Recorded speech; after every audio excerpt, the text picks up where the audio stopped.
J'aurais dû me fier à mon instinct.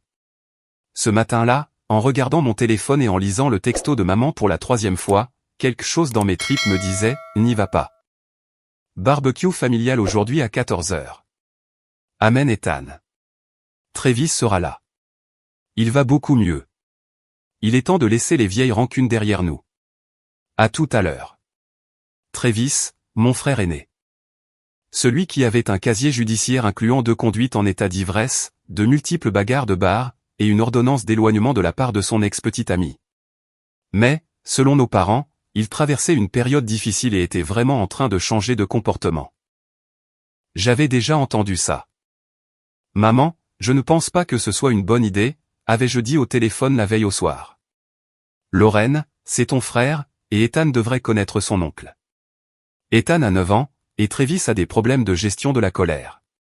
Il avait, corrigea-t-elle, insistant sur le passé. Il suit une thérapie. Depuis combien de temps? 3 mois. Il fait de vrais progrès. Ton père et moi avons vu le changement. 3 mois de thérapie n'effaçaient pas 35 ans de tempérament explosif. Mais j'étais fatigué de me battre, fatigué qu'on me dise que j'étais trop sensible et rancunière. Alors, contre tout mon instinct qui me hurlait de fuir, j'ai installé Ethan dans la voiture et j'ai conduit jusqu'à chez mes parents. On va voir mamie et papy, a demandé Ethan depuis la banquette arrière, en balançant ses jambes. Ouais, mon grand. Est-ce que l'oncle Travis sera là? Mes mains se sont crispées sur le volant. Ouais. Je ne l'aime pas trop, l'oncle Travis. Pourquoi ça? Il fait peur. Il crie beaucoup. La vérité sort de la bouche des enfants. On ne restera pas longtemps, d'accord? Juste une petite visite. D'accord, maman. Nous nous sommes garés devant la maison de mes parents à 14 h 15. Des voitures remplissaient déjà l'allée. J'ai reconnu le SUV de ma tante, les véhicules de quelques cousins, et le pick-up de Travis. Surélevé, bruyant, couvert d'autocollants agressifs. J'ai failli faire demi-tour sur le champ, mais Ethan détachait déjà sa ceinture de sécurité, excité de voir ses grands-parents. Et puis, j'avais 32 ans. J'étais trop vieille pour laisser mon frère m'intimider et m'empêcher d'assister aux réunions de famille. N'oublie pas, ai-je dit à Ethan alors que nous marchions vers le jardin, reste près de moi, d'accord? D'accord, maman. Le jardin était exactement ce à quoi on pouvait s'attendre. Un barbecue fumant, une glacière remplie de bière. Des enfants qui couraient partout. Des adultes regroupés pour discuter. Maman nous a repéré la première. Lorraine. Ethan, vous êtes venu. Elle a pris Ethan dans ses bras. Il a ri, en se tortillant. Papa est apparu avec une assiette de hamburger. Le voilà, mon petit-fils. Tu grandis, mon grand? Peut-être, a souri Ethan. Va jouer avec tes cousins, a dit maman, le poussant vers les autres enfants. On mangera bientôt.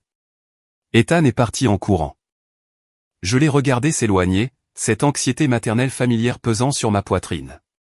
Détends-toi, a dit maman, lisant mon expression. Il va bien. Travis est là-bas, près du barbecue. Il n'a pas pris un seul verre. Tu vois? Des progrès. J'ai regardé. Travis se tenait près de papa, en train de retourner des steaks hachés. Il avait pris du poids depuis la dernière fois que je l'avais vu. Sa ligne de cheveux reculait, mais il dégageait la même énergie intense. Cette même agressivité à peine contenue dans sa façon de bouger. Il a levé les yeux, a croisé mon regard, et a fait un signe de tête bref. Je lui ai rendu son signe. C'était là toute l'étendue de notre relation désormais. De brefs hochements de tête à travers des pièces bondées. La première heure s'est bien passée. J'ai discuté avec ma tante de son nouveau travail, et des mamans avec la salade de pommes de terre, tout en gardant un œil sur Ethan en permanence. Il jouait au football américain avec ses cousins, riant, courant, étant un enfant normal de 9 ans. Puis, c'est arrivé. Ethan, courant à reculons pour attraper une passe, a heurté la glacière près de Travis. Des bouteilles de bière se sont entrechoquées. L'une d'elles s'est renversée, de la mousse se répandant sur l'herbe. Travis a sursauté. Et, fais attention. Ethan s'est figé. Désolé, oncle Travis. C'était ma dernière bière. Je suis désolé. Je ne l'ai pas fait exprès. Travis l'a dévisagé assez longtemps pour que je commence à m'approcher. Travis, ai-je dit prudemment. C'était un accident. Il m'a regardé, puis a reporté son attention sur Ethan. Ouais, peu importe. Fais juste attention où tu vas, gamin. Ethan a hoché la tête rapidement, et est retourné en courant vers ses cousins. Crise évitée, pensais-je. 20 minutes plus tard, Ethan jouait près de la clôture, lançant le ballon en l'air et le rattrapant, s'entraînant comme il le faisait dans notre jardin. Un de ses lancers a dévié de sa trajectoire. Le ballon a roulé sur l'herbe, jusqu'au pied de Travis. Travis l'a ramassé. Ethan a trottiné vers lui. Je peux récupérer mon ballon, oncle Travis? Travis l'a tenu, l'a regardé, puis a regardé Ethan. Dis s'il te plaît. S'il te plaît. S'il te plaît quoi? Le visage d'Ethan s'est plissé de confusion. S'il te plaît, est-ce que je peux récupérer mon ballon? Travis a souri. Un sourire qui n'avait rien d'amical. Non. Puis, il a lancé le ballon fort par-dessus la clôture, jusque dans la cour du voisin. Le visage d'Ethan s'est décomposé. C'est mon ballon. Eh bien, va le chercher. Travis s'est retourné pour reprendre sa conversation. Ethan est resté planté là, les larmes aux yeux. 9 ans, et faisant tellement d'efforts pour ne pas pleurer devant tout le monde. J'ai traversé le jardin en quelques secondes. Travis, c'est quoi ton problème? Il s'est retourné. Quoi? Tu viens de jeter son ballon par-dessus la clôture. Le gamin doit apprendre à garder ses affaires. Il a 9 ans. Et alors? Je savais prendre soin de mes affaires à 9 ans. À 9 ans, tu piquais une crise et tu cassais la tondeuse de papa. Son visage s'est assombri. Ce n'est pas pareil. Rends-lui son ballon, ou achète-lui-en un nouveau. Je ne vais pas escalader la clôture pour un gamin incapable de rattraper une balle. Ethan pleurait maintenant, silencieusement, les épaules tremblantes. J'ai passé mon bras autour de lui. C'est bon, mon grand. On le récupérera plus tard. Je veux rentrer à la maison, a-t-il chuchoté. Ouais. Moi aussi. Travis a ricané. Vraiment coriace, Lorraine. Tu élèves une vraie pleurnicheuse. Ne fais pas ça, ai-je dit d'une voix basse. Ne parle pas de mon fils. Ou quoi? Où on part, et tu ne le reverras plus jamais. Oh non, quelle perte! Ethan s'est dégagé de mon étreinte, se dirigeant vers la maison en pleurant, embarrassé. Travis lui a crié après, ouais, cours. Sauve-toi, tout comme ton père s'est sauvé loin de toi. J'ai vu rouge. Qu'est-ce que tu viens de dire? Tu m'as entendu. Le père du gamin ne pouvait pas non plus supporter ta folie. Mon ex-mari était parti à cause de ses infidélités, parce qu'il ne savait pas garder son pantalon fermé. Mes parents le savaient. Travis le savait. Mais il m'avait toujours reproché ça, affirmant que j'étais trop dominatrice et que je l'avais fait fuir. Tu me dégoûtes, ai-je dit. Et tu élèves un gamin faible. Je me suis retourné. J'ai commencé à suivre Ethan. Il fallait que je le trouve, que je le réconforte, et qu'on quitte cet endroit. Puis, j'ai entendu un cri. Pas un cri d'enfant qui joue. Un vrai cri. De douleur. De terreur. J'ai couru à l'angle de la maison, vers la cour latérale. Ethan était à terre, la jambe pliée selon un angle anormal, hurlant, sanglotant. Travis se tenait au-dessus de lui, tenant la tige métallique du barbecue, celle qu'on utilisait pour accrocher les ustensiles sur le grill. Le temps s'est arrêté. Qu'est-ce que tu as fait? Ma voix ne ressemblait plus à la mienne. Il a essayé de me frapper. Ce petit morveux m'a attaqué avec un bâton. J'ai regardé par terre. J'ai vu une petite brindille, d'environ 15 cm de long. Le genre de brindille que les enfants ramassent pour jouer. Il a 9 ans. Je suis tombé à genoux près d'Ethan. Sa jambe. Oh mon Dieu, sa jambe. Bébé, tout va bien. Maman est là. Je suis là. Ça fait mal. Il hyperventilait. Maman, ça fait tellement mal. Mon téléphone. Où était mon téléphone? Je l'ai trouvé. J'ai composé le 911. 911, quelle est votre urgence? Mon fils. Il a 9 ans. Sa jambe est cassée. Il nous faut une ambulance. Les gens s'étaient rassemblés maintenant. Maman. Papa. Tante Kelly. Que s'est-il passé? La voix de maman était stridente. Travis l'a frappé. J'essayais de garder une voix stable pour Ethan. Il l'a frappé avec cette tige métallique. Ce n'est pas ce qui s'est passé, a lâché Travis, en laissant tomber la tige. Le gamin m'a attaqué. Je me suis défendu. Il a 9 ans. Papa a pris Travis à part. Qu'est-ce que tu as foutu? Rien. Le gamin m'a attaqué. J'ai donné l'adresse à l'opérateur du 911, je suis resté en ligne, en tenant la main d'Ethan. L'ambulance arrive, mon bébé. Tiens bon. Accroche-toi. Il pleurait tellement fort qu'il respirait à peine. Maman s'est agenouillée près de moi. Oh mon Dieu. Oh mon Dieu, Ethan. Ne le touche pas, ai-je aboyé. Lorraine, j'essaie de t'aider. Tu l'as invité ici. Tu as dit qu'il allait mieux. Regarde ce qu'il a fait. Des sirènes au loin. Travis faisait les 100 pas. C'est de la folie. Je n'ai rien fait de mal. Le gamin m'a attaqué. L'ambulance s'est arrêtée. 2 secouristes ont accouru. Que s'est-il passé? Il a été frappé avec une tige métallique. À la jambe. Ils ont pris le relais, examinant doucement Ethan, en lui parlant d'une voix calme. D'accord, mon bonhomme. On va t'aider. Ça va faire un peu mal quand on va te déplacer. Ethan a hurlé lorsqu'ils l'ont glissé sur la planche dorsale. Une voiture de police s'est arrêtée. 2 officiers, l'un s'est approché de moi. Madame, pouvez-vous nous dire ce qu'il s'est passé? Mon frère a frappé mon fils avec ça. J'ai pointé du doigt la tige métallique au sol. Il lui a cassé la jambe. L'officier a regardé Travis. Monsieur, est-ce vrai? Non. Le gamin s'est jeté sur moi avec un bâton. Je l'ai repoussé. Il est tombé. Il n'est pas tombé. Je tremblais. Il l'a frappé. Je veux qu'il soit arrêté. Madame, nous devons prendre les dépositions de tout le monde. Papa a pris l'officier à part, et a commencé à lui parler. Voix basse, grand geste. Je n'entendais pas ce qu'il disait, mais je pouvais deviner. Malentendu familial. Les garçons sont des garçons. Un accident. Pas besoin d'en faire tout un plat. Le secouriste s'est approché de moi. Nous devons le transporter. Vous pouvez monter avec nous. Oui. Oui, j'arrive. Maman m'a attrapé le bras.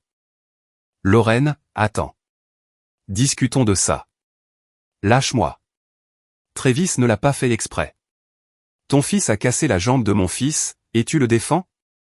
Nous ne défendons personne. Mais appelez la police. Vraiment? Je l'ai fixé dans les yeux. Oui, vraiment. C'est ton frère, et Ethan est mon fils. L'officier est revenu.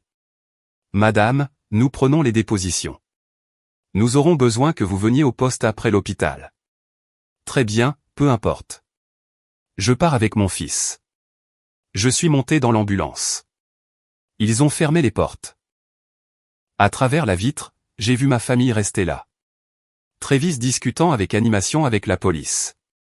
Papa, une main sur l'épaule de mon frère. Maman se tordant les mains. Et j'ai su. J'ai su à ce moment précis qu'il le choisirait lui. Il le faisait toujours. L'ambulance s'est éloignée. La main d'Ethan dans la mienne, son visage pâle, des larmes coulant sur ses joues. Maman. Pourquoi l'oncle Travis m'a fait mal? Je n'avais pas de réponse. En tout cas, pas une qui ait du sens. Je ne sais pas, mon bébé. Mais il ne te fera plus jamais de mal. Je te le promets. Et je le pensais. Même si je devais brûler tous les ponts avec ma famille pour tenir cette promesse. Je le pensais. L'opération a duré 4 heures. 4 heures à attendre dans une salle qui sentait le désinfectant et la peur. Des néons bourdonnant au-dessus de ma tête. Du café qui avait un goût de carton. Le chirurgien est sorti à 23 heures, toujours en tenue de bloc. Les yeux fatigués. Madame Parker. Je me suis levé d'un bond. Oui. Comment va-t-il? L'opération s'est bien passée. Une fracture nette du tibia. Nous avons inséré une tige métallique pour le stabiliser. Il aura besoin de rééducation. Mais il devrait récupérer complètement. Est-ce que je peux le voir? Il est en salle de réveil pour le moment. Encore 1 heure ou 2. Mais oui, vous pourrez le voir bientôt. Merci. Merci infiniment. Le chirurgien a hésité. Je dois vous demander. Concernant le rapport de blessure. Vu la façon dont l'os s'est brisé, ce n'est pas dû à une chute. Non, en effet.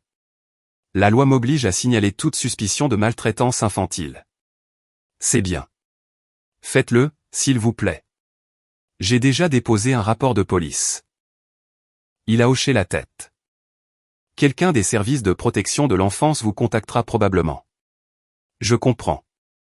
Après son départ, je me suis rassise, et j'ai sorti mon téléphone. 17 appels en absence. 8 de maman, 6 de papa, 3 de numéros que je ne connaissais pas. Un message vocal de maman, Lorraine, s'il te plaît, rappelle-nous. Il faut qu'on parle de tout ça. Travis s'en veut terriblement. C'était un accident. Ne prenons pas de proportions démesurées. Un accident, sérieusement? Je l'ai effacé.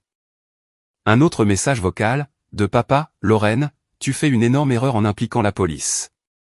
C'est une affaire de famille. Règle ça en privé. Appelle-moi. Je l'ai effacé aussi. Ensuite, j'ai appelé quelqu'un en qui j'avais confiance. Mon amie, Jessica. Nous nous étions rencontrés dans un groupe de soutien pour le divorce, 2 ans plus tôt. Elle était assistante juridique, dans un cabinet de droit de la famille. Elle a répondu à la 2e sonnerie. Lorraine? Il est presque minuit. Ça va? Non. J'ai besoin d'aide. D'une aide juridique. Que s'est-il passé? Je lui ai tout raconté. Le barbecue, Travis, la jambe d'Ethan, la police, la façon dont mes parents l'avaient défendu. D'où Jésus, a-t-elle lâché quand j'ai eu terminé? Ethan va bien? Il s'en remettra physiquement. Émotionnellement? Je n'en sais rien. De quoi as-tu besoin? J'ai besoin de m'assurer que Travis ne l'approchera plus jamais. Et je dois m'assurer que mes parents non plus. Pas s'ils continuent à le défendre. Je veux couper leurs droits de grands-parents.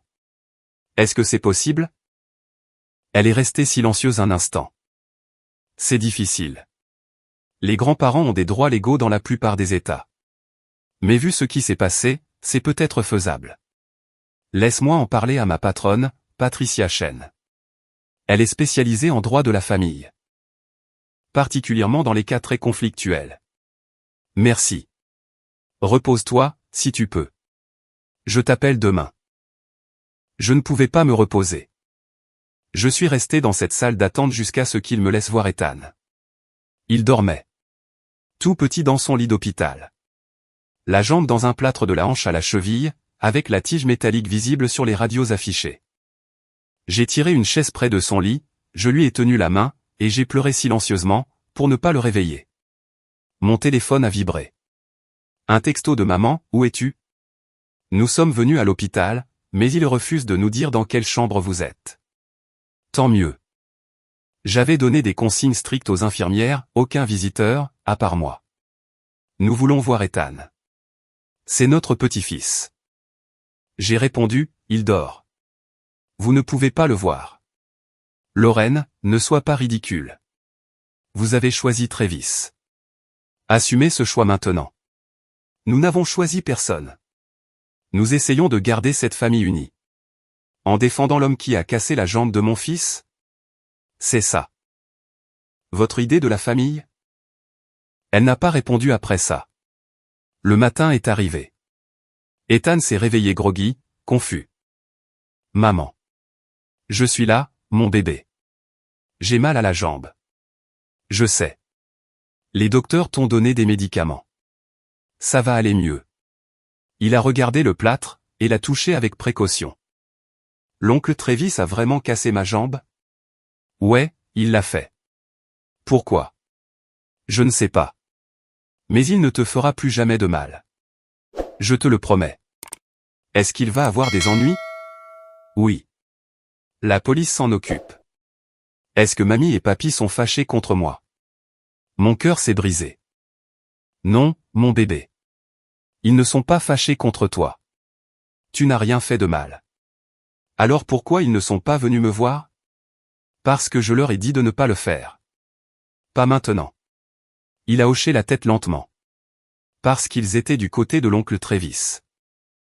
9 ans, et il comprenait déjà. Ouais. À cause de ça. D'accord. Jessica m'a appelé plus tard dans la matinée. Patricia peut te recevoir aujourd'hui à 15 heures. Tu peux y aller? J'y serai. Le bureau de Patricia Chen se trouvait dans une maison réaménagée, en centre-ville. Professionnel mais chaleureux. Des étagères remplies d'ouvrages de droit, des photos de sa famille sur son bureau. Elle avait la cinquantaine, le regard vif, et un sourire bienveillant. Lorraine, Jessica m'a raconté ce qui s'est passé. Je suis tellement désolé. Merci. Racontez-moi tout depuis le début. N'omettez aucun détail. C'est ce que j'ai fait. Toute l'histoire. Le passif de Travis, la complaisance de mes parents, le barbecue, la blessure, et les conséquences. Elle prenait des notes, posait des questions.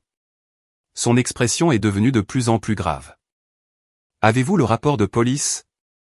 Pas encore. Ils ont dit que ça prendrait quelques jours. Qu'en est-il du dossier médical? Le chirurgien a dit qu'il avait fait un signalement aux services sociaux. C'est une bonne chose. Ça nous aide. Elle s'est adossée à son fauteuil. Voici la situation. Mettre fin aux droits des grands-parents est très difficile. Les tribunaux privilégient généralement le maintien des liens familiaux. Même lorsqu'ils protègent des personnes abusives. Même dans ce cas. Il faudra prouver que le maintien des contacts est préjudiciable à Ethan. Que ce soit physiquement ou émotionnellement. Ils ont pris la défense de l'homme qui lui a cassé la jambe. Je le sais. Et nous utiliserons cet argument. Mais les juges hésitent à rompre complètement les relations avec les grands-parents. Ils pousseront plutôt vers des visites supervisées. Je ne veux pas de près de lui. Pas s'ils sont encore en contact avec Travis. D'ailleurs. Le sont-ils? Je suppose que oui. Travis vit dans leur sous-sol. Les sourcils de Patricia se sont levés. Il vit chez eux? Depuis 6 mois. Depuis que sa petite amie l'a mis à la porte. Elle a pris une note. Ça, c'est très important. Un contact continu avec la personne qui a blessé Ethan. Alors, que faisons-nous? Nous déposons une requête pour retirer les droits de visite des grands-parents. Nous invoquerons l'incapacité à protéger l'enfant, la complaisance envers un agresseur. Et le danger permanent potentiel. Nous rassemblerons les preuves, dossiers médicaux, rapports de police, conclusions des services sociaux, témoignages. Est-ce que ça marchera? Honnêtement? C'est peut-être du 50-50e. Mais vu les circonstances, on a nos chances. Alors? On y va. Nous avons déposé la requête 3 jours plus tard. La réaction a été immédiate. Papa a appelé. Tu as fait quoi? J'ai demandé l'annulation de vos droits de visite pour Ethan. Tu n'as pas le droit de faire ça. Si. J'en ai le droit. Et je l'ai fait. Nous sommes ses grands-parents. Nous avons des droits. Vous aviez des responsabilités. Vous avez échoué. C'est de la folie. Tout ça pour un seul incident. Un seul incident. Où vous avez pris la défense de celui qui a cassé la jambe de votre petit-fils. Travis a fait une erreur. Et tu en fais une en ce moment même, en continuant à le défendre. Il m'a raccroché au nez. Maman a essayé ensuite, en pleurant.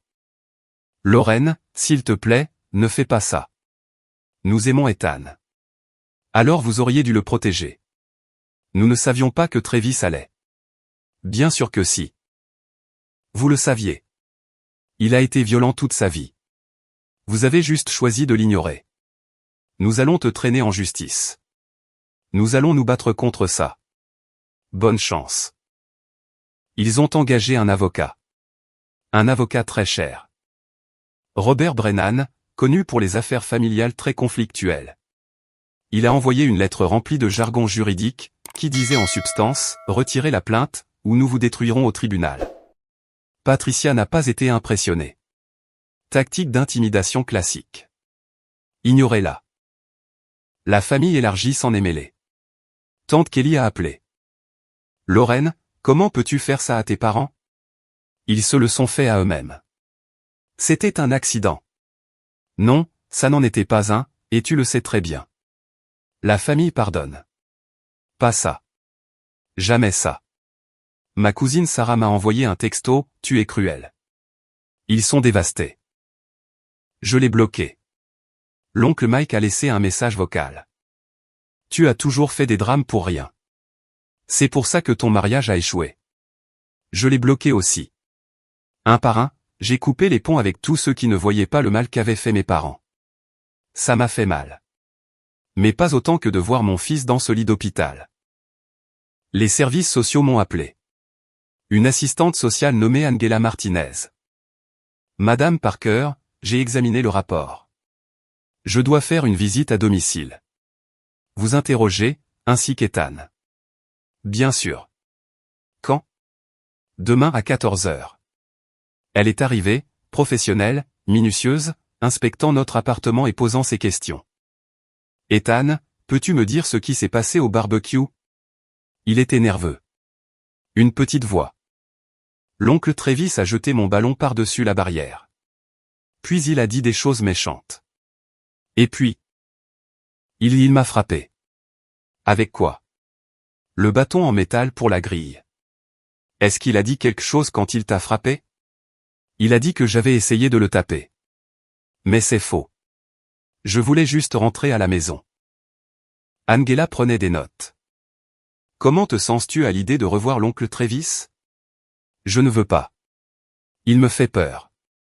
Et mamie et papy? Ethan m'a regardé, puis a de nouveau fixé Angela. Je ne sais pas. Ils ont dit que c'était de ma faute. T'ont-ils dit cela directement? Non. Mais maman m'a dit qu'ils étaient du côté de l'oncle Travis. Angela s'est tournée vers moi. Vos parents ont-ils essayé de vous contacter? Des appels, des textos. Ils se sont pointés à mon travail. J'ai dû faire intervenir la sécurité pour les faire sortir. Ont-ils exprimé des remords? J'ai sorti mon téléphone et lui ai montré les messages. Tu détruis cette famille. Travis a fait une erreur. Arrête de punir tout le monde. Ethan a besoin de ses grands-parents. Angela a lu les messages. Son expression s'est durcie. Ceci ne montre aucune préoccupation pour Ethan. Ils montrent une préoccupation pour eux-mêmes. C'est bien ce que je pensais. Elle a terminé son rapport 2 semaines plus tard, et l'a envoyé à Patricia. Patricia m'a appelé immédiatement. Lorraine, asseyez-vous. C'est grave? C'est bon. Très bon. Angela recommande aucun contact entre Ethan et vos parents, tant qu'ils maintiennent le contact avec Travis. Vraiment? Ce sont ses propres mots. Les grands-parents ont privilégié l'agresseur au détriment de la victime. Un contact continu représente un préjudice émotionnel pour l'enfant. Je me suis mise à pleurer. Alors, on a une chance. On n'a plus qu'une chance. Nous avons un dossier solide. La date du procès a été fixée. 4 mois plus tard. 4 mois d'attente, de travail, d'éducation, en regardant Ethan aller à la physiothérapie 2 fois par semaine. Physiquement, il allait mieux. Sa boiterie s'atténuait. Il pouvait marcher sans béquille. Mais émotionnellement, il luttait.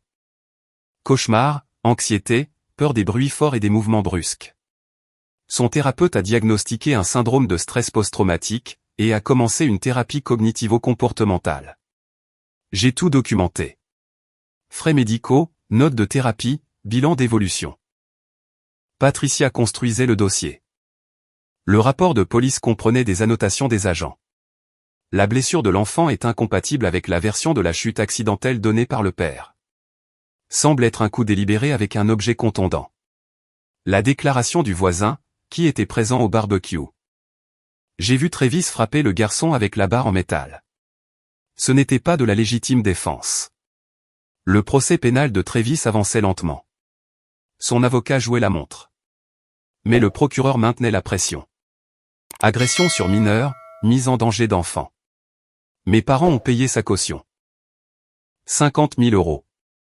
Ce fait a également été versé à notre dossier. 2 semaines avant l'audience, maman a envoyé un dernier texto. Lorraine, s'il te plaît, reconsidère ta décision. Nous pouvons arranger les choses. Ne nous enlève pas notre petit-fils. J'ai fixé ce message pendant un long moment. Une part de moi voulait croire qu'ils avaient changé, qu'ils comprenaient enfin. Mais l'autre part, celle qui les avait vus défendre Travis, payer sa caution, me blâmer, n'était pas dupe. J'ai répondu, vous l'avez perdu le jour où vous avez choisi Travis. Je ne fais qu'officialiser les choses. Puis, j'ai bloqué son numéro. La nuit précédant l'audience, je n'ai pas pu dormir. Je suis resté allongé dans mon lit, fixant le plafond. Patricia m'avait prévenu, même avec tout ce que nous avons, les juges peuvent être imprévisibles. Ils peuvent ordonner des visites supervisées. Au lieu d'une annulation totale. Quelles sont nos véritables chances? 60 à 40 en notre faveur. Peut-être mieux. Vos parents n'ont pas plaidé pour leur propre cause. 60 à 40. Mieux que du 50 à 50, mais pas une garantie. Je me suis levé pour aller voir Ethan. Il dormait paisiblement, enfin. Sa jambe guérissait. Ses cauchemars étaient moins fréquents. Il méritait la paix, la sécurité, une enfance sans peur. Et si je devais affronter mes propres parents au tribunal pour lui offrir cela, c'est exactement ce que je ferais. Le lendemain, nous saurions si cela avait été suffisant. Le palais de justice sentait le vieux bois et l'anxiété. Je me suis assis sur un banc à l'extérieur de la salle d'audience, Patricia à côté de moi, révisant ses notes. Mes mains ne cessaient de trembler. Respirez, a dit Patricia. Nous nous sommes préparés pour ça. Vous savez à quoi vous attendre. Et si le juge se range de leur côté? Alors on fera appel. Mais Lorraine, regardez-moi. Elle a attendu que je croise son regard. Nous avons un dossier solide. Le plus solide que j'ai vu pour une annulation des droits des grands-parents. Ayez confiance en nos preuves. Des pas ont résonné dans le couloir. J'ai levé les yeux. Mes parents marchaient vers nous, accompagnés de Robert Brennan. Papa dans un costume que je n'avais jamais vu auparavant. Maman dans une robe. Des perles. Le grand jeu. Jouant le rôle des grands-parents respectables. Ils nous ont vus. Le visage de maman s'est froissé. La mâchoire de papa s'est crispée. Brennan les a fait passer devant nous sans un mot. Mais j'ai entendu ce que maman a chuchoté. Regarde comment elle est habillée. Un jean pour aller au tribunal. C'est un manque de respect.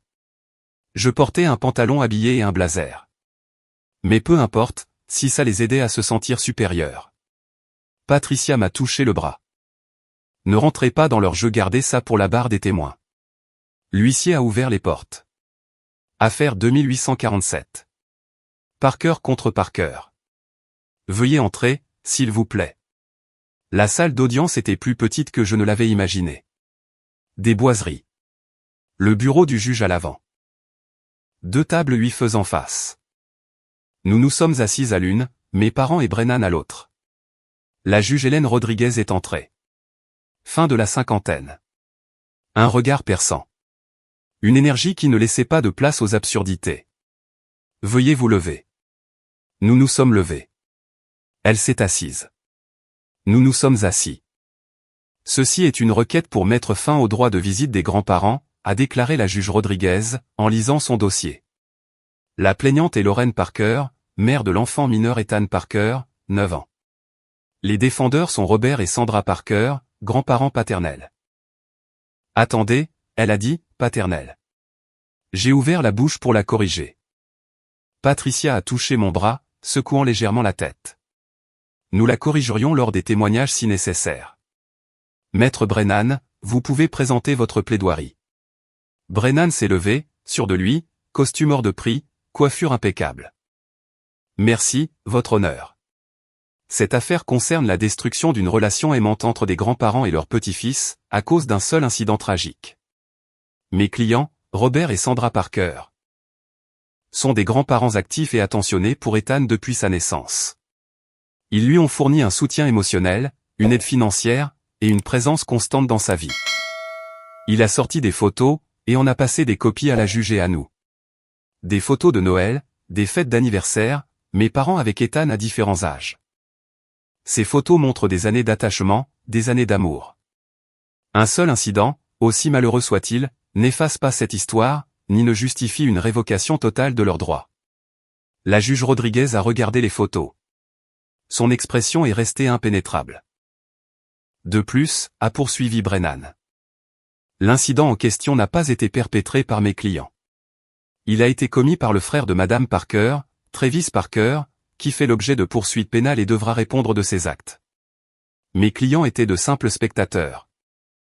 Témoins d'une tragédie familiale. Qui ont pris la défense de l'agresseur, a fait remarquer Patricia. Maître Chen, vous aurez votre tour de parole, l'a interrompu la juge Rodriguez. Mes excuses, votre honneur, a continué Brennan. À la suite de cet incident, mes clients ont tenté à maintes reprises de maintenir le contact avec leur petit-fils, pour le soutenir durant sa convalescence. Ils ont été bloqués à chaque étape par Madame Parker, qui a utilisé son fils comme une arme pour les punir de torts imaginaires. J'ai agrippé le bord de la table. Patricia a posé sa main sur la mienne. Je voudrais appeler Robert Parker à la barre. Papa s'est levé, a marché jusqu'à la barre des témoins, et a prêté serment. Monsieur Parker, depuis combien de temps faites-vous partie de la vie d'Ethan? Depuis sa naissance. 9 ans. Décrivez-nous votre relation avec lui. Nous sommes très proches. Je lui ai appris à faire du vélo. On va pêcher ensemble. Il m'appelle toutes les semaines. La voix de papa a tremblé. Ou du moins, il le faisait, avant tout ça. Que s'est-il passé lors du barbecue le 15 juin? Il y a eu une altercation entre mon fils Travis et mon petit-fils Ethan. La situation a dégénéré. Ethan a été blessé. Avez-vous été témoin de la blessure? Pas directement. J'ai entendu crier. Le temps que j'arrive sur place. Ethan était à terre. Qu'avez-vous fait? J'ai appelé le 911. J'ai essayé d'aider. Lorraine était là. Elle était contrariée. On peut la comprendre. Avez-vous déjà eu l'intention de nuire à Ethan? Bien sûr que non. J'aime ce garçon. Patricia s'est levée. Objection. Question suggestive. Objection retenue. Maître Brennan, reformulé. Que ressentez-vous pour votre petit-fils? Je l'aime. Il est tout pour moi. Brennan a hoché la tête. Pas d'autres questions. Patricia s'est avancée. Monsieur Parker, vous avez dit que vous n'aviez pas été témoin de la blessure directement. C'est exact. Mais vous avez parlé avec votre fils Travis immédiatement après. Oui. Que vous a-t-il dit? Que Ethan s'était jeté sur lui avec un bâton. Qu'il s'était défendu. L'avez-vous cru? Papa a hésité. Oui. Même si Ethan a 9 ans, et que Travis en a 35. Travis s'est senti menacé par un enfant de 9 ans. Objection, s'est indigné Brennan. La question prête à la controverse. Je l'autorise, a statué la juge Rodriguez. Répondez à la question, monsieur Parker. Papa a changé de position. Je ne sais pas ce que Travis a ressenti. Je n'étais pas là. Mais vous avez cru sa version des faits plutôt que celle de votre fille. Lorraine était émotive, ce qui est compréhensible, mais elle n'y voyait pas clair. Patricia a sorti son téléphone. Votre honneur, j'aimerais verser au dossier des messages textes envoyés par monsieur Parker à madame Parker. Elle a remis des copies à la juge et à Brennan. Lisez l'un d'eux à voix haute. Texte de Robert Parker. 16 juin, 21h47. Tu fais une énorme erreur en impliquant la police. C'est une affaire de famille. Règle ça en privé. Le visage de papa a rougi. Vous avez dit à votre fille de ne pas signaler l'agression de votre petit-fils? Je pensais que nous pouvions régler ça en famille. Pourquoi? Parce que c'est ce que font les familles. Même lorsqu'un enfant est gravement blessé? Il allait s'en remettre. Monsieur Parker. Ethan a eu une fracture ouverte du tibia, a nécessité une intervention chirurgicale, l'insertion d'une tige métallique, et 3 mois de rééducation. Est-ce que cela ressemble à un « il va s'en remettre » pour vous? Je ne voulais pas dire ça. Un autre message. 20 juin. Arrête de punir tout le monde. Travis a fait une erreur. Vous avez qualifié l'agression d'un enfant d'erreur. C'était un accident. Ah bon? Parce que les témoins affirment le contraire.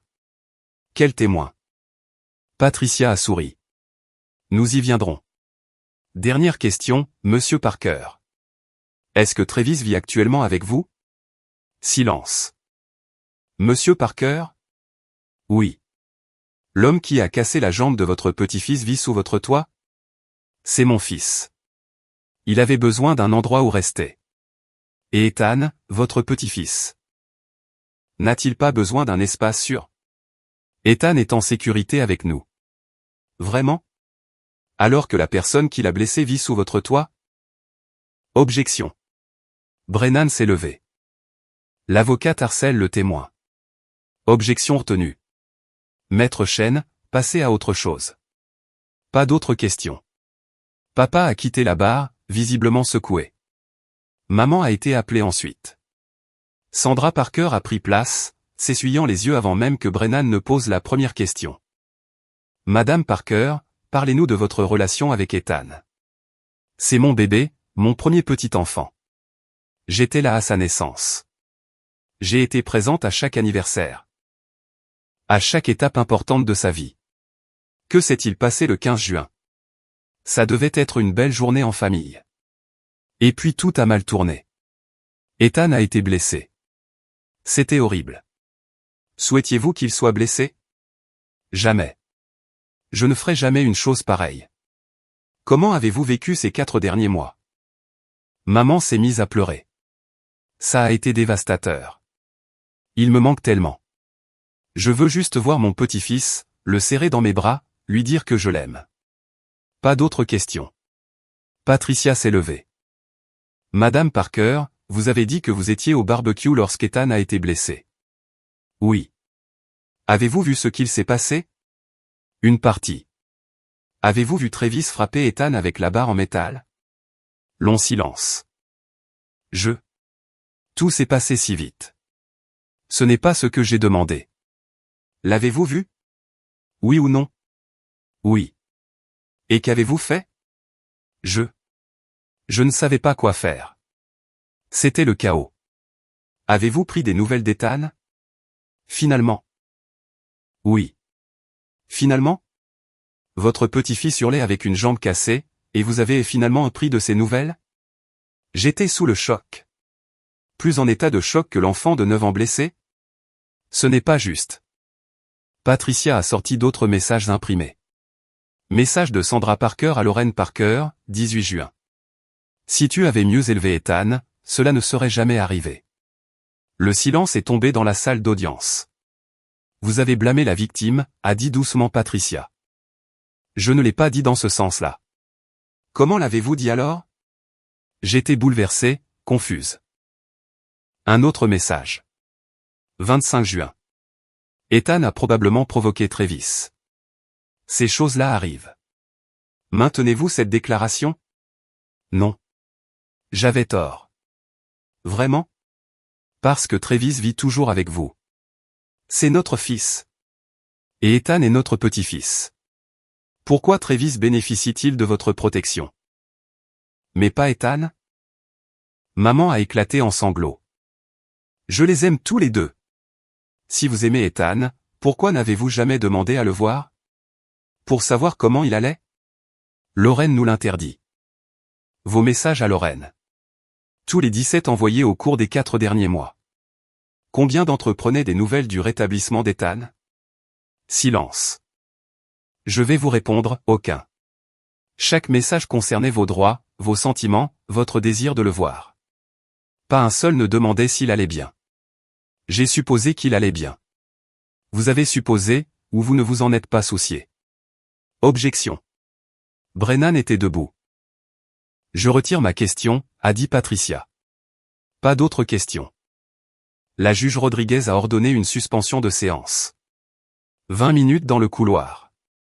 J'ai enfin pu respirer. Tu les as détruits, ai-je dit. Les preuves les ont détruits.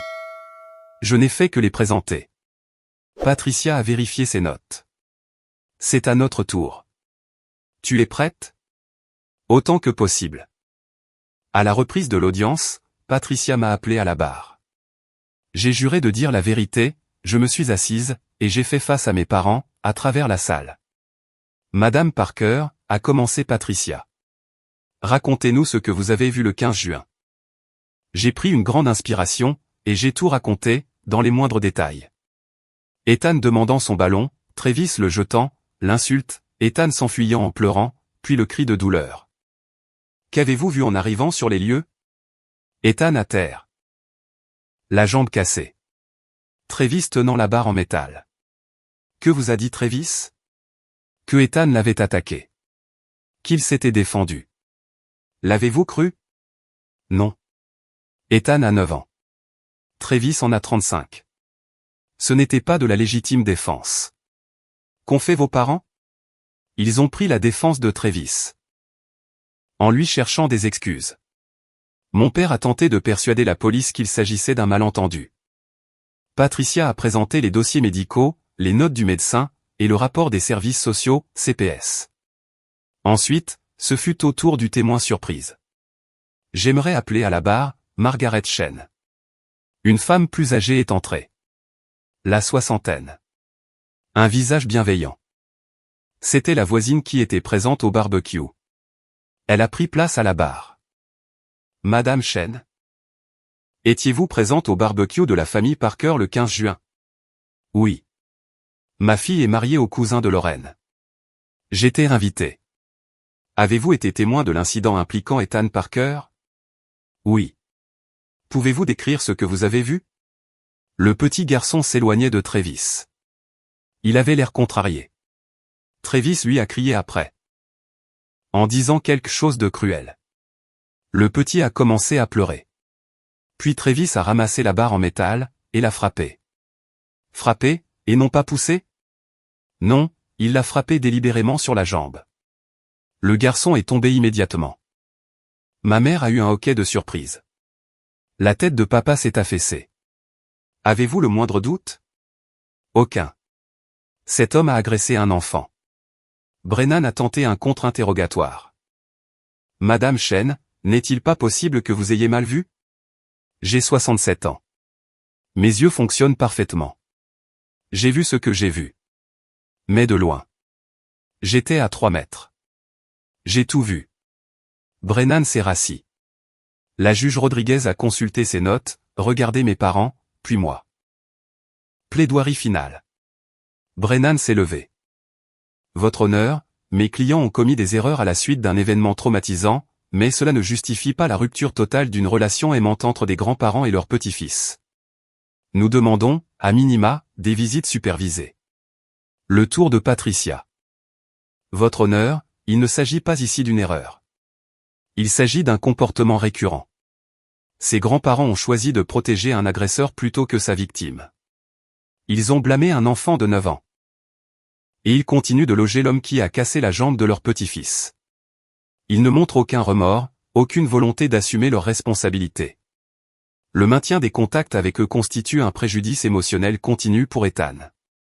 Nous vous demandons de protéger cet enfant. En acceptant notre requête. La juge Rodriguez a refermé son dossier. Je rendrai ma décision dans un délai de 30 jours. L'audience est levée. À l'extérieur, mes parents ont tenté de m'approcher. Lorraine. Ne faites pas ça. Nous devons parler de tout ça. Non, il n'y a rien à dire. Nous parlerons dans 30 jours, quand la juge aura statué. Le visage de papa était rouge. Tu crois avoir gagné, mais ce n'est pas le cas. Nous récupérons notre petit-fils. Je l'ai regardé. Je l'ai vraiment regardé. J'ai vu un homme qui avait fait le mauvais choix, et qui était incapable de l'admettre. Vous l'avez déjà perdu. Vous ne le savez juste pas encore. Je me suis éloigné. Patricia m'a rattrapé. Ça s'est bien passé. Tu crois? Je pense que nous avons prouvé notre point. Maintenant, il faut attendre. 30 jours. 30 jours pour savoir si mon fils serait protégé, ou si je serais forcé de voir mes parents lui faire du mal à nouveau. Ces 30 jours ont semblé durer 30 ans. Je fonctionnais en mode automatique, le travail, la physiothérapie d'Ethan, nos séances chez le psy, les dîners, les devoirs, la routine du coucher.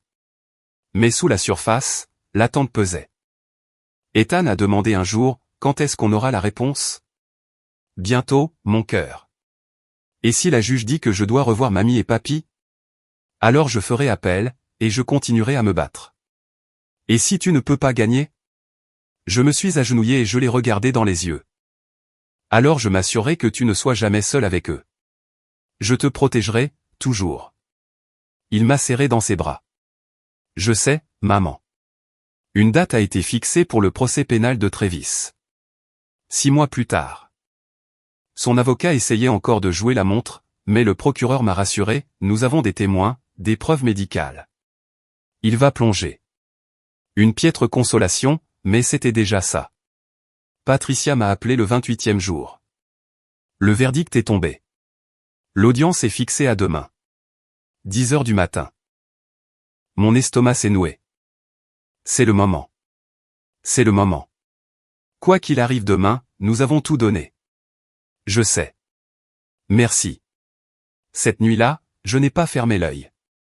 J'ai rejoué chaque scénario dans ma tête. Meilleur des cas, annulation totale. Mes parents ne reverraient jamais Ethan. Pire des cas, visite supervisée, devoir les observer autour de lui, attendre qu'il le monte contre moi. L'entre-deux, une sorte d'arrangement sous condition. Thérapie familiale obligatoire, contact surveillé. Je ne savais pas ce qui allait se passer. Je savais seulement que je combattrais toute décision qui ne me conviendrait pas. Le matin est arrivé. Jessica a proposé de garder Ethan. Tu es sûr que tu ne veux pas que je vienne avec toi, m'a-t-elle demandé. Non. C'est quelque chose que je dois affronter seul. Je suis arrivé en avance. Patricia était déjà là. Comment vous sentez-vous? Terrifié. C'est normal. Mes parents sont arrivés 10 minutes plus tard. Ils semblaient avoir vieilli, ils paraissaient fatigués. Le visage de papa était creusé. Le maquillage de maman ne parvenait pas à dissimuler ses cernes.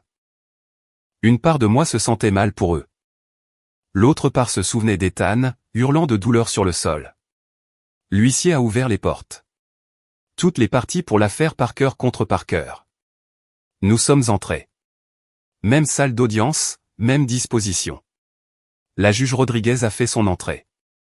Nous nous sommes levés, puis rassis. Elle avait un dossier épais devant elle. Notre dossier. J'ai examiné toutes les preuves soumises, a-t-elle commencé. Les témoignages de l'audience, les dossiers médicaux, les rapports des services de protection de l'enfance, les déclarations à la police, les messages textes.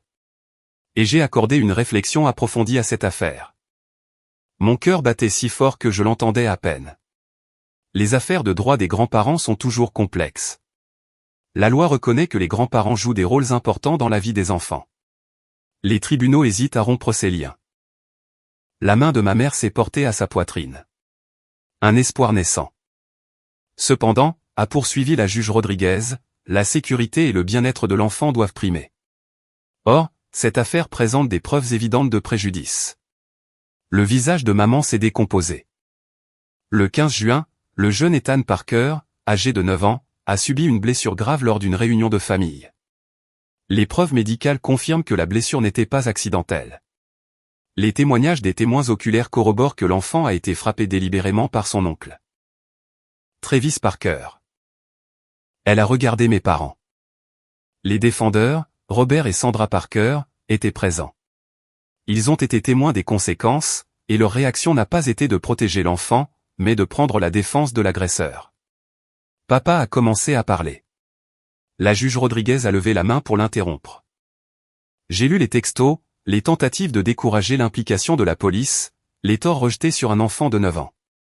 Mais le plus inquiétant, c'est que Travis Parker continue de résider chez les défendeurs. Cela démontre une priorisation continue de l'agresseur au détriment de la victime. Votre honneur, Brennan s'est levé. Mes clients ont exprimé. Asseyez-vous, maître Brennan. Je n'ai pas terminé. Il s'est rassis. J'ai également pris connaissance du rapport des services sociaux. Les conclusions sont sans appel. Le maintien des contacts entre Ethan Parker et ses grands-parents représente un danger émotionnel pour lui, particulièrement tant qu'il maintienne le lien avec son agresseur. La juge Rodriguez a refermé le dossier. Ce tribunal juge que la plaignante a satisfait à son fardeau de la preuve. Les défendeurs ont fait preuve d'une incapacité, ou d'un refus de protéger l'enfant mineur contre un préjudice. Ma mère a éclaté en sanglots. Par conséquent, la requête en annulation des droits de visite des grands-parents est accordée. Je n'arrivais plus à respirer. Avec effet immédiat, il est interdit à Robert et Sandra Parker d'entrer en contact avec Ethan Parker. Ceci inclut tout contact physique, téléphonique, électronique, ou par l'intermédiaire d'un tiers. Votre honneur. Papa s'est levé d'un bond. S'il vous plaît, monsieur Parker, asseyez-vous. C'est notre petit-fils. Vous ne pouvez pas, je le peux, et je viens de le faire. L'ordonnance est définitive. Toute violation entraînera des accusations d'outrage au tribunal et une arrestation potentielle. Brennan a tiré papa par la manche, le forçant à se rasseoir. La juge Rodriguez a repris. Cette décision pourra être réexaminée dans un délai de 2 ans, si les défendeurs peuvent prouver un changement significatif.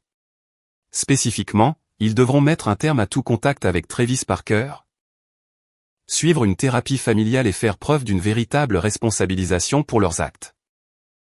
Elle m'a regardé. Madame Parker, comprenez-vous cette ordonnance? Je me suis levé, la voix tremblante. Oui, votre honneur. Vous recevrez les documents officiels sous 3 jours. L'audience est levée. Le coup de marteau a retenti. Patricia m'a attrapé le bras. On a gagné. On a gagné. L'annulation totale. Ça n'arrive presque jamais. Lorraine, tu as gagné. Je me suis mise à pleurer. Un mélange de soulagement, de chagrin, de victoire. Tout à la fois. De l'autre côté de la salle, ma mère sanglotait. Papa restait pétrifié. Brennan rangeait ses dossiers, l'air sinistre. Ils se sont levés et ont commencé à se diriger vers moi. Lorraine. La voix de maman était brisée. Ne le faites pas, Patricia s'est interposée entre nous. L'ordonnance de la juge est entrée en vigueur. Vous devez partir.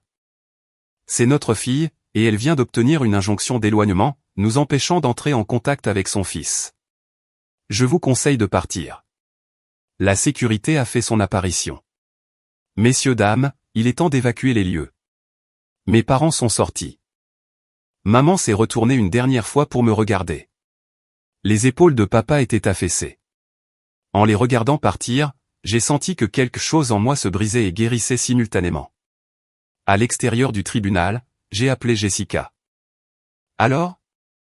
On a gagné. Annulation totale. Oh mon Dieu, Lorraine. C'est incroyable. Je peux parler à Ethan? Bien sûr. La petite voix s'est fait entendre à l'autre bout. Maman? Coucou, mon cœur. Qu'est-ce qui s'est passé? La juge a dit que mamie et papy ne pourront plus te voir. Sauf s'ils font de très gros changements. Un silence a suivi. Est-ce que ça te va? Ouais, mon cœur. Ça me va très bien. Tu es en sécurité maintenant. Super. Est-ce qu'on peut manger de la pizza ce soir? J'ai ri à travers mes larmes. Ouais, on va manger de la pizza avec supplément de fromage. Avec extra fromage. 3 mois plus tard, Travis a été condamné. 18 mois de prison ferme, et 3 ans de liberté conditionnelle. Et une thérapie de gestion de la colère imposée par le tribunal. Mes parents ont assisté à chaque jour de son procès. Assis au premier rang pour le soutenir. Ethan et moi n'y sommes pas allés. Ce n'était pas la peine. La condamnation était suffisante. 6 mois après le verdict de la juge, j'ai reçu une lettre de ma mère. Écrite à la main. Lorraine, je sais que tu ne liras probablement pas ceci, mais je ressens le besoin de te l'écrire malgré tout. J'ai eu tort sur toute la ligne. De défendre Travis, de blâmer Ethan, de ne pas l'avoir protégé quand il en avait le plus besoin. J'ai commencé une thérapie. pour essayer de comprendre comment j'ai pu laisser une telle chose arriver, comment j'ai pu faire les mauvais choix tant de fois. Ton père et moi sommes séparés. Je ne pouvais plus vivre avec quelqu'un qui refuse de voir le mal que nous avons fait. Il parle toujours à Travis. Moi. Non. Je ne te demande pas de me pardonner. Je ne te demande pas de voir Ethan. Je te demande juste de le savoir. J'ai ouvert les yeux. Et je suis désolé. J'espère qu'un jour, tu pourras dire à Ethan que sa grand-mère l'aimait, même si elle a failli à son devoir. Je suis désolé. Maman. Je l'ai lu 3 fois. Et je l'ai rangé dans un tiroir. Peut-être qu'un jour, je la montrerai à Ethan, quand il serait plus grand, quand il pourrait la comprendre. Mais pas aujourd'hui. Aujourd'hui, nous allions au parc. Ethan voulait s'entraîner au foot. Sa jambe était complètement guérie. Il n'en gardait qu'une petite cicatrice. Maman, allez. Il était déjà à la porte, le ballon sous le bras. J'arrive. Nous avons conduit jusqu'au parc. Le soleil brillait. Une journée parfaite. Il a couru devant, en riant. Plus de boitements. Juste un gamin de 9 ans, agissant comme un enfant de son âge. Je me suis assise sur un banc pour le regarder jouer. Mon téléphone a vibré. Un texto de Patricia. Comment allez-vous? J'ai répondu. Bien. Vraiment bien. Le jugement tient toujours. Aucun appel n'a été déposé. C'est fini. Je sais. Merci pour tout. C'est vous qui avez accompli cela. Vous avez protégé votre fils. C'est tout ce qui compte. Elle avait raison. J'avais protégé mon fils contre les personnes qui étaient censées l'aimer le plus au monde. Ce n'était pas la conclusion que j'aurais espérée. Ce n'était pas l'histoire de la grande réconciliation familiale, mais c'était la bonne fin. Ethan est revenu vers moi en courant, en sueur et souriant de toutes ses dents. Maman, tu as vu ce but? Je l'ai vu. C'était incroyable. On peut rester encore un peu. Je l'ai regardé. En bonne santé, heureux, en sécurité. Ouais, mon cœur. On peut rester aussi longtemps que tu veux. Il est reparti en courant vers le terrain. Et je suis restée assise là, à le regarder jouer, sachant que j'avais fait le bon choix. Même quand c'était le choix le plus difficile à faire. Même si ça m'avait coûté ma famille, car c'était lui ma vraie famille, et le protéger était la seule chose qui comptait vraiment.